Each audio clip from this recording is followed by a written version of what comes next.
So for the Chapter 6 case, we did Can We Trust Big Data? So the summary, what is big data and how it works, benefits and negatives with examples of big data and those benefits and negatives of that, limitations of big data, and how organizations should go about using big data. So, what is big data and how is it collected?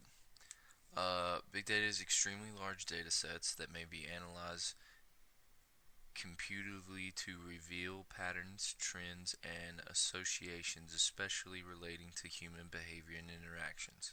Companies collect this by using social media searches, sensors, as well as traditional sources.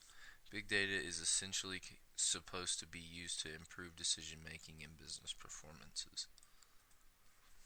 So the benefits of big data is personalization and convenience are increased, such as Spotify. They have the playlist that's generated for you, certain moods, and like if you're running, or if you're relaxing with friends, or if you're going out to dinner. It's estimated that big data analytics save the healthcare system close to 300 billion a year. Also, other things that benefit are law enforcement, sports, education, and many others. So, examples of benefits of big data: Spotify uses big data to analyze what listeners enjoys and creates a personalized playlist and suggests to the listener to make sure the user feels like it is individualized to them. Skyscanner uses information from hundreds of hotels, airlines, and travel agents to show prices listed from all these sources by different categories. This app allows users to see that they are receiving the best deal and only have to check one app instead of scrolling the internet for hours looking for the deal. All in all, it's basically convenience is the key.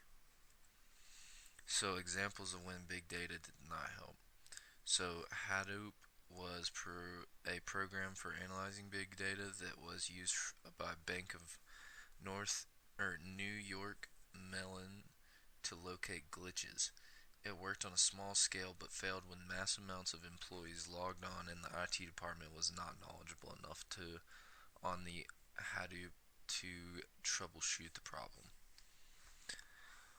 Big data is good at spotting correlations, but it can be wrong. For instance, the murder rate in 2006 to 2011 decreased with Internet Explorer market share, but that doesn't mean that there is a connection between these two. So, limitations of big data.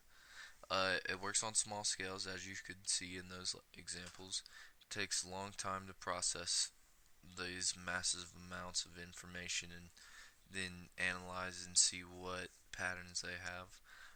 Goals are not always defined, so you can kind of just be looking through and not know what you're looking through. It's kind of looking through a needle in a needle stack. It's still in the infancy stage of developing, and there's a lot of data to comb through.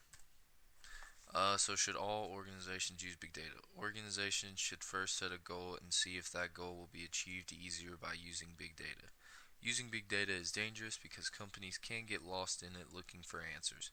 Big data is not always reliable because it can show correlations that just happen for no reason at all.